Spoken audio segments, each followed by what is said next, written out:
আসসালামু আলাইকুম রহমতুল্লাহি ওয়া বারাকাতুহু। আজকে সহিহ বুখারীর প্রথম খণ্ডের ৪র্থ নম্বর হাদিস ব্যাখ্যা করতে চলেছি। চলুন ভিডিওটা শুরু করা যাক। কিন্তু হাদিস শাস্ত্রে ইমাম বুখারী ও ইমাম মুসলিম রাদিয়াল্লাহুকে এবং ফিকহ এর পরিভাষা ইমাম আবু হানিফা রাদিয়াল্লাহু আনহু পবিত্র ইউসুফ রাদিয়াল্লাহু আনহুকে একত্রে সায়নক বলা হয়। হাফিজ, যিনি সতন ও মতনের বৃত্তান্ত সহ ১,০০,০০০ হাদিস আয়ত্ত করেছেন, তাকে হাফিজ বলা হয়।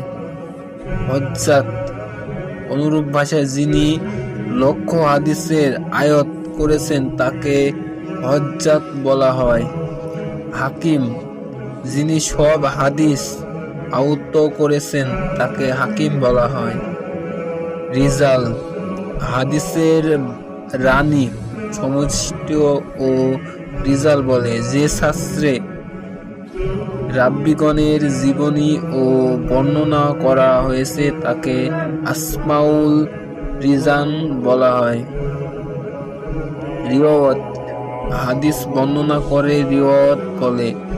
যখন কখন মূল হাদিস ও রীতিওয়াত বলা হয়, যেমন এই কথায় সমর্থন একটি রীতিওয়াত হাদিস আছে।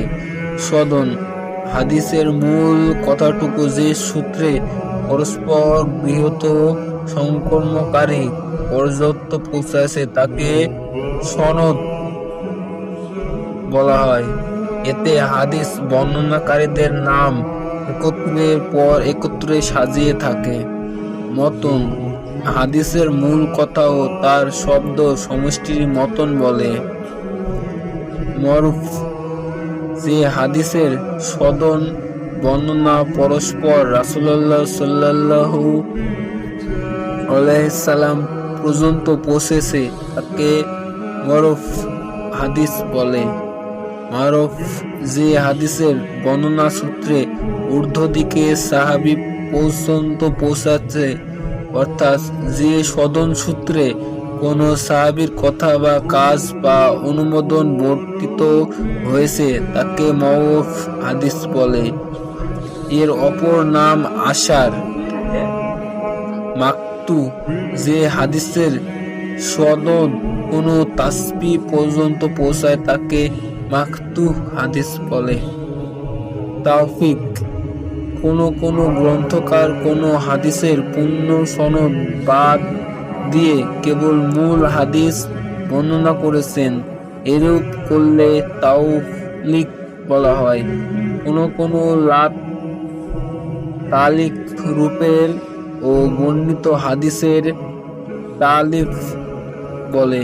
ইমাম বুখারী রাদিয়াল্লাহু আনহু এর সহিহ গ্রন্থে এরূপ বহু তাওলিফ রয়েছে, কিন্তু অনুসন্ধান দেখা গিয়েছে যে বুখারী সমস্ত তাওলিকেরই মুত্তাসিল সনদ রয়েছে। অনেক সংকলনকারী এই পর্যন্ত তালিক হাদিস মুত্তালিক সনদে বর্ণনা করেছেন। মুদাল্লাস, যে হাদিসের রাব্বি নিজে প্রকৃত শায়খের উস্তাদের নাম উল্লেখ না করে তার উপরিস্থিত শায়খের নাম এভাবে হাদিস বর্ণনা করেছেন, তাকে মনে হয় যে তিনি নিজেই উপরিস্থিত শায়খের নিকট বা শুনেছেন, অথচ তিনি তার নিকট সে হাদিস শোনেনি। সে হাদিসের মুদাল্লাস হাদিস এবং এরূপই করে তাওলিক, যার যিনি এরূপ করেছেন তার মুদ্দালিস বলা হয়। মুদ্দালিসের হাদিসের গ্রহণযোগ্য নয় যে পর্যায়ে না একথা ও নিশ্চিত রূপে জানা যায় যে তিনি একমাত্র সিকাহর বা রাব্বি থেকেই তাদলিস করেছেন, অথবা তিনি আপন শায়খের নিকটে শুনেছেন বলে পরিভাষায় উল্লেখ করেছেন।